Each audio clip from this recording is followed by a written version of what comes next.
ಆತ್ಮೀಯ ಬಂಧುಗಳೇ, ಶ್ರೀಮದ್ ಭಗವದ್ಗೀತೆ ತತ್ವ ವಿವೇಚನಿ ಟೀಕಾ ಅಧ್ಯಾಯ 3 ಕರ್ಮಯೋಗ. ಇದರಿಂದ ನಾವು 32ನೇ ಶ್ಲೋಕವನ್ನು ತಿಳ್ಕೊಳ್ತಾ ಇದ್ವಿ. ಓದ ಭಾಗದಲ್ಲಿ ತೂ ಪದದ ಅರ್ಥ ಏನು ಅಂತ ತಿಳ್ಕೊಂಡ್ವಿ. ಯಾಕೆ ತೂ ಪದವನ್ನು ಬಳಸಿದಾರಿಲ್ಲಿ ಅಂತ.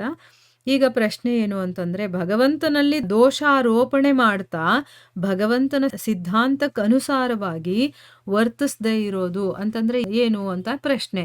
ಈಗ ಭಗವಂತನಲ್ಲಿ ದೋಷಾರೋಪಣೆ ಮಾಡೋದು ಅಥವಾ ಅವನ ಸಿದ್ಧಾಂತಕ್ಕೆ ಅನುಸಾರವಾಗಿ ನಡ್ಕೊಳ್ದೆ ಇರೋದು ಅಂತಂದ್ರೆ ಅರ್ಥ ಏನು ಅಂತಂದ್ಬಿಟ್ಟು ಕೇಳ್ತಾ ಇದ್ದಾರೆ. ಉತ್ತರ ಏನು ಅಂತಂದ್ರೆ, ಭಗವಂತನನ್ನ ಸಾಧಾರಣ ಒಬ್ಬ ಮನುಷ್ಯ ಅಂತ ತಿಳ್ಕೊಂಡು ಇವನು ತನ್ನ ಪೂಜೆ ಮಾಡಿಸ್ಕೊಳ್ಳೋದಕ್ಕೋಸ್ಕರ ಈ ರೀತಿ ಎಲ್ಲ ಉಪದೇಶ ಮಾಡ್ತಾನೆ. ಅಂದ್ರೆ ಬೇರೆಯವರಿಂದ ತನ್ನನ್ನ ಪೂಜೆ ಮಾಡಿಸ್ಕೊಳ್ಬೇಕು ಅನ್ನೋ ಕಾರಣದಿಂದ ಈ ರೀತಿ ಎಲ್ಲ ಅವನು ಉಪದೇಶ ಮಾಡ್ತಾ ಇದ್ದಾನೆ. ಅಂದ್ರೆ ಬೇರೆ ಯಾರಿಗೂ ಮಾಡಬಾರ್ದು, ನನಗೇ ಮಾಡಬೇಕು ಅಂತೆಲ್ಲ ಅನ್ಕೊಳ್ಳೋದು, ಮತ್ತೆ ಎಲ್ಲಾ ಕರ್ಮಗಳನ್ನು ಕೂಡ ಇವನಿಗೆ ಅರ್ಪಿಸಿದ್ರೆ ಮನುಷ್ಯ ಕರ್ಮ ಬಂಧನದಿಂದ ಬಿಡುಗಡೆ ಆಗ್ಬಿಡ್ತಾನೆ ಅಂತ ಹೇಳ್ತಾರಲ್ಲ, ಅದೆಲ್ಲ ಸುಳ್ಳು. ಯಾವತ್ತೂ ಆ ರೀತಿ ಆಗೋದಿಲ್ಲ. ಹೀಗೆ ಬೇರೆ ಬೇರೆ ಬೇರೆ ರೀತಿಯಲ್ಲಿ ನಾವು ಯೋಚನೆ ಮಾಡೋದು ಅಥವಾ ಬೇರೆಯವರಲ್ಲಿ ಹೀಗೆ ಹೇಳೋದು, ಅವನು ಭಗವಂತ ಅಂತೆ, ಅವನು ಹೇಳ್ದಂಗೆ ಕೇಳ್ಬಿಟ್ರೆ ನಾವು ಕರ್ಮ ಬಂಧನದಿಂದ ಬಿಡುಗಡೆ ಆಗ್ಬಿಡ್ತೀವಂತೆ, ಹಾಗೆ ಹೀಗೆ ಅಂತ ತಾನೇ ಯೋಚನೆ ಮಾಡೋದಲ್ಲದೆ ಬೇರೆಯವ್ರಿಗೂ ಕೂಡ ಈ ರೀತಿ ಎಲ್ಲ ಹೇಳೋದಿದೆಯಲ್ಲ, ಇದು ಭಗವಂತನಲ್ಲಿ ದೋಷಾರೋಪಣೆ ಮಾಡುವಂಥದ್ದು ಅಂತ ಹೇಳ್ತಾ ಇದ್ದಾರೆ. ಆಮೇಲೆ ಈ ರೀತಿ ತಿಳ್ಕೊಂಡು ಭಗವಂತನ ಮಾತಿನಂತೆ ಮಮತೆಯನ್ನ, ಆಸಕ್ತಿಯನ್ನ, ಕಾಮನೆಯನ್ನ ತ್ಯಾಗ ಮಾಡದೇ ಇರೋದು. ಈಗ ಮೊದಲೇ ಅವನಿಗೆ ಭಗವಂತನಲ್ಲಿ ನಂಬಿಕೆ ಇಲ್ಲ. ಅವನು ಹೇಳ್ತಾ ಇರೋದೆಲ್ಲ ಬರೀ ಅವನು ಸುಮ್ಮನೆ ಹೇಳ್ತಾ ಇದ್ದಾನೆ, ಉಪದೇಶ ಮಾಡ್ತಿದ್ದಾನೆ, ಕರ್ಮಬಂಧನದಿಂದ ಬಿಡುಗಡೆ ಆಗ್ಬಿಡುತ್ತೆ ಅಂತ ಹೇಳ್ತಿದ್ದಾನೆ, ಅದೆಲ್ಲ ಸುಳ್ಳು ಅಂತ ಅನ್ಕೊಂಡು ಮನಸ್ಸಲ್ಲಿ ಈ ರೀತಿ ಎಲ್ಲ ಅವನು ಇಟ್ಕೊಂಡು ಭಗವಂತನ ಮಾತಿನ ಹಾಗೆ ಅಂದ್ರೆ ಅವನು ಏನು ಹೇಳಿದಾನೋ ಆ ರೀತಿ ನಡ್ಕೊಳ್ಳೋದಿರ್ಲಿ. ಅವನಲ್ಲಿ ಮಮತೆ, ಆಸಕ್ತಿ, ಕಾಮನೆ ಇದ್ಯಾವುದೂ ಕೂಡ ತ್ಯಾಗ ಮಾಡೋದಿಲ್ಲ.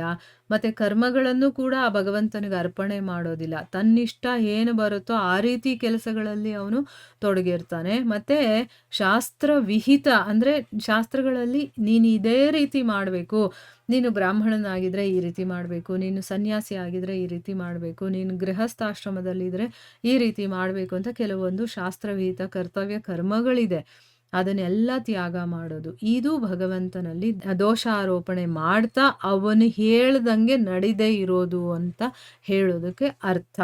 ಇವಾಗ ನಮಗೆ ಗೊತ್ತಾಯ್ತಲ್ವಾ ದೋಷಾರೋಪಣೆ ಅಂದ್ರೆ ಏನು. ಅವನನ್ನು ನಂಬದೇ ಇರೋದು, ಅವನ ಬಗ್ಗೆ ಇಲ್ಲ ಸಲ್ಲದನ್ನು ಹೇಳಿ ಅವನು ಏನು ಹೇಳಿದಾನೋ ಅದನ್ನ ಇಲ್ಲ ಅಂತ ಹೇಳೋದು, ಅವನೇ ಯೋಚನೆ ಮಾಡೋದಲ್ಲದೆ ಬೇರೆಯವ್ರಿಗೂ ಅದನ್ನು ಹೇಳ್ಕೊಡೋದು, ಮತ್ತು ತನಗಿಷ್ಟ ಬಂದಂಗೆ ನಡ್ಕೊಳ್ಳೋದು, ಆಮೇಲೆ ಶಾಸ್ತ್ರಗಳನ್ನು ನೆಗ್ಲೆಕ್ಟ್ ಮಾಡೋದು, ಅದರಲ್ಲಿ ಏನು ಹೇಳಿದ್ಯೋ ಅದನ್ನೆಲ್ಲ ಕೇಳೋದಿಲ್ಲ.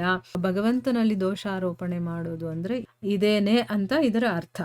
ಈಗ ಮುಂದಿನ ಪ್ರಶ್ನೆ ಏನು ಅಂತಂದ್ರೆ, ಅಚೇತಸಃ ಅನ್ನುವಂಥ ಪದ ಯಾವ ಶ್ರೇಣಿಯ ಮನುಷ್ಯರ ವಾಚಕವಾಗಿದೆ ಅಂದರೆ ಯಾವ ಸ್ಟೇಜಲ್ಲಿರೋರಿಗೆ ಅಚೇತಸಃ ಅಂತ ಹೇಳೋದು, ಮತ್ತು ಅವರನ್ನು ಸಂಪೂರ್ಣ ಜ್ಞಾನಗಳಲ್ಲಿ ಮೋಹಿತರು ಮತ್ತು ನಷ್ಟರಾದವರು ಅಂತ ಹೇಳ್ತಾ ಇದ್ದಾನಲ್ಲ, ಅದಕ್ಕೆ ಅರ್ಥ ಏನು ಅಂತಂದ್ಬಿಟ್ಟು ಕೇಳ್ತಾ ಇದ್ದಾರೆ.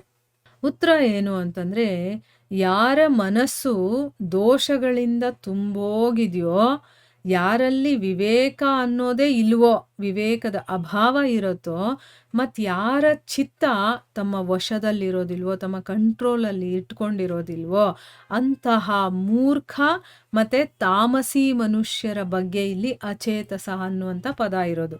ಈಗ ಬರೀ ಅವ್ರ ಮನಸ್ಸಲ್ಲಿ ದೋಷಗಳೇ ಇರುತ್ತೆ. ಸಾಮಾನ್ಯ ಮನುಷ್ಯರ ಬಗ್ಗೆ ದೋಷಗಳಿರೋದಿಲ್ಲ, ಭಗವಂತನ ಬಗ್ಗೆನೂ ಕೂಡ ದೋಷದಿಂದ ತುಂಬಿರುತ್ತೆ.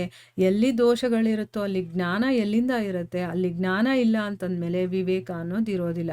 ಯಾವುದು ಒಳ್ಳೆಯದು, ಯಾವ್ದು ಕೆಟ್ಟದು, ಏನು ಸರಿ ಏನು ತಪ್ಪು ಅದೆಲ್ಲ ಅವನಿಗೆ ಯೋಚನೆ ಮಾಡುವಂಥ ಶಕ್ತಿ ಕೂಡ ಅವನಲ್ಲಿ ಇರೋದಿಲ್ಲ. ಮತ್ತು ಅವನ ಮನಸ್ಸು ಅವನ ಕಂಟ್ರೋಲಲ್ಲೇ ಇರೋದಿಲ್ಲ. ಅವನ ಚಿತ್ತ ಯಾವಾಗಲೂ ಈ ಕಡೆ ಆ ಕಡೆ ಓಡಾಡ್ತಾ ಇರುತ್ತೆ. ಅಂಥ ಮೂರ್ಖ ಇದ್ದಾನಲ್ಲ, ಮತ್ತು ಆ ಒಂದು ಕ್ವಾಲಿಟೀಸ್ ಎಲ್ಲ ಯಾರಲ್ಲಿರುತ್ತೆ, ತಾಮಸಿಕ ಮನುಷ್ಯನಲ್ಲಿ ಇರುತ್ತೆ. ಅಂಥ ತಾಮಸಿಕ ಮನುಷ್ಯರ ವಾಚಕವಾಗಿ ಇಲ್ಲಿ ಅಚೇತಸಃ ಅನ್ನುವಂಥ ಪದವನ್ನು ಉಪಯೋಗ ಮಾಡಿದ್ದಾರೆ. ಅವರನ್ನು ಸಂಪೂರ್ಣ ಜ್ಞಾನಗಳಲ್ಲಿ ಮೋಹಿತ ಮತ್ತು ನಷ್ಟರಾದವರು ಅಂತ ತಿಳಿಸೋದಕ್ಕೋಸ್ಕರ. ಯಾಕಂದರೆ ಅವರಿಗೆ ಜ್ಞಾನದಲ್ಲಿ ನಾನು ತಿಳ್ಕೊಂಬಿಟ್ಟಿದ್ದೀನಿ ಅಂತ ಆ ಜ್ಞಾನದಲ್ಲೇ ಅವರು ಮೋಹಕ್ಕೆ ಒಳಗಾಗ್ಬಿಟ್ಟಿರ್ತಾರೆ, ಭಗವಂತನನ್ನು ಬಿಟ್ಟುಬಿಡ್ತಾರೆ. ಭಗವಂತನ ಬಗ್ಗೆ ಇರುವಂಥ ವಿಚಾರಗಳನ್ನೇ ಅವರು ಉಲ್ಟಾ ಪಲ್ಟಾ ತಿಳ್ಕೊಳ್ಳೋದು. ಆಯ್ತಾ? ಆ ರೀತಿ ಇರ್ತಾರೆ. ಇಂಥ ಮನುಷ್ಯರ ಬುದ್ಧಿ ಇದೆಯಲ್ಲ, ಇದು ವಿಪರೀತವಾಗಿಬಿಡುತ್ತೆ. ಅವ್ರೇನ್ ಮಾಡ್ತಾರೆ, ಲೌಕಿಕ ಮತ್ತೆ ಪಾರಲೌಕಿಕವಾದಂಥ ಎಲ್ಲಾ ರೀತಿಯ ಸುಖ ಸಾಧನಗಳನ್ನು ಕೂಡ ವಿಪರೀತವಾಗಿ ತಿಳ್ಕೊಳ್ಳೋದಕ್ಕೆ ಶುರು ಮಾಡ್ತಾರೆ. ಅದು ಹೇಗಿದೆಯೋ ಹಾಗೆ ತಿಳ್ಕೊಳ್ಳಲ್ಲ. ಅದಕ್ಕಿಂತ ಒಂದು ವಿಚಿತ್ರವಾಗಿ ಅವರೇ ಒಂದು ಇಮ್ಯಾಜಿನೇಷನ್ ಮಾಡಿಕೊಂಡು ವಿಪರೀತವಾಗಿ ತಿಳ್ಕೊಳ್ಳೋದಕ್ಕೆ ಹೋಗ್ತಾರೆ. ಇದೇ ಕಾರಣದಿಂದ ಏನು ಮಾಡ್ತಾರವರು, ವಿಪರೀತವಾದಂಥ ಆಚರಣೆಯಲ್ಲಿ ಅವರು ಪ್ರವೃತ್ತರಾಗ್ತಾರೆ. ಈಗ ಶಾಸ್ತ್ರಗಳಲ್ಲಿ ಕೊಟ್ಟಿದ್ದಾರೆ, ಇಂಥ ಕೆಲಸಗಳಿಗೆ ಈ ರೀತಿ ನಾವು ನಡ್ಕೋಬೇಕು ಅಂತಂದ್ಬಿಟ್ಟು. ಆದರೆ ಅವ್ರು ತಿಳ್ಕೊಳ್ಳೋದು ವಿಪರೀತ, ಅವ್ರು ನಡ್ಕೊಳ್ಳೋದು ವಿಪರೀತವಾಗಿರುತ್ತೆ. ಈ ರೀತಿ ಮಾಡೋದ್ರಿಂದ ಅದರ ಫಲಸ್ವರೂಪವಾಗಿ ಅವ್ರಿಗೆ ಈ ಲೋಕ ಮತ್ತೆ ಪರಲೋಕ ಎರಡರಲ್ಲೂ ಕೂಡ ಪತನ ಅನ್ನೋದಾಗತ್ತೆ. ಕೆಳಗಡೆ ಬೀಳ್ತಾರವರು. ಅವರು ತಮ್ಮ ವರ್ತಮಾನ ಸ್ಥಿತಿಯಿಂದನೂ ಕೂಡ ಭ್ರಷ್ಟರಾಗ್ತಾರೆ. ಆಮೇಲೆ ಸತ್ತ ಮೇಲೆ ಅವರು ತಮ್ಮ ಕರ್ಮ ಫಲಗಳನ್ನು ಅನುಭವಿಸೋದಕ್ಕೆ ಏನು ಮಾಡ್ತಾರೆ, ಈಗ ನಾವು ಏನು ಕರ್ಮ ಮಾಡಿರ್ತೀವೋ ಅದಕ್ಕೆ ತಕ್ಕಂಗೆ ನಾವು ಆ ಫಲಗಳನ್ನು ಅನುಭವಿಸೋದಕ್ಕೆ ಬರಲೇಬೇಕಲ್ವಾ? ಸೊ ಇಲ್ಲಿ ವಿಪರೀತವಾಗಿ ಯೋಚನೆ ಮಾಡಿ ಭಗವಂತನ ದೋಷಗಳನ್ನೇ ಅವರು ಹುಡುಕೋಕೆ ಶುರು ಮಾಡ್ತಾರೆ. ಅದಕ್ಕೋಸ್ಕರ ಏನು ಮಾಡ್ತಾರೆ ಅವರು, ಹಂದಿ ನಾಯಿಗಳಿರುತ್ತಲ್ಲ ಅಂಥ ನೀಚ ಯೋನಿಗಳಲ್ಲಿ ಹುಟ್ಟಬೇಕಾಗತ್ತೆ, ಅಥವಾ ಘೋರವಾದಂಥ ನರಕದಲ್ಲಿ ಬಿದ್ದು ಭಯಾನಕವಾದಂತಹ ಯಾತನೆಗಳನ್ನೆಲ್ಲ ಅವರು ಅನುಭವಿಸ್ಬೇಕಾಗತ್ತೆ ಅನ್ನೋದನ್ನು ಹೇಳೋದಕ್ಕೋಸ್ಕರ ಇಲ್ಲಿ ಆ ರೀತಿ ಹೇಳಿರೋದು. ಈಗ ಚೇತಸಃ ಅಂತಂದರೆ ತಾಮಸಿಕ ಗುಣ ತುಂಬಿ ತುಳುಕ್ತಾ ಇರುತ್ತೆ, ಮೂರ್ಖನಾಗಿರ್ತಾನಲ್ಲ ಅಂಥ ಮನುಷ್ಯನಿಗೆ ಹೇಳಿರೋದು. ಮತ್ತು ಇವರು ಜ್ಞಾನಗಳಲ್ಲಿ ಮೋಹಿತ ಮತ್ತು ನಷ್ಟರಾದವರು ಅಂತ ಹೇಳೋದಕ್ಕೆ ಕಾರಣ ಏನು ಅಂತಂದರೆ, ಅವರು ಏನಿದೆಯೋ ಅದಕ್ಕೆ ವಿಪರೀತವಾಗಿ ಅರ್ಥ ಮಾಡ್ಕೊಳ್ಳೋದು, ಏನಿದೆಯೋ ಅದಕ್ಕೆ ವಿಪರೀತವಾಗಿ ನಡ್ಕೊಳ್ಳೋದು, ಆ ರೀತಿ ಮಾಡಿ ಯಾವುದನ್ನು ಮಾಡಬಾರ್ದು ಅದನ್ನು ಮಾಡಕ್ಕೆ ಹೊರಟೋಗ್ತಾರೆ. ಆಯಿತಾ? ಅದಕ್ಕೋಸ್ಕರ ಅವರು ಕರ್ಮಫಲಗಳನ್ನು ಅನುಭವಿಸೋದಕ್ಕೆ ನರಕಗಳಿಗೆ ಹೋಗ್ತಾರೆ. ಇಲ್ಲ ಅಂತಂದರೆ ಹಂದಿ, ನಾಯಿ ಇಂಥ ಒಂದು ನೀಚ ಯೋನಿಗಳಲ್ಲಿ ಅವರು ಹುಟ್ಟಬೇಕಾಗತ್ತೆ ಅನ್ನೋದನ್ನು ಹೇಳೋದಕ್ಕೋಸ್ಕರ ಇಲ್ಲಿ ಈ ರೀತಿ ಹೇಳಿದ್ದಾರೆ. ಇಲ್ಲಿಗೆ ನಾವು ನಿಲ್ಲಿಸೋಣ. ಹರೇ ಕೃಷ್ಣ.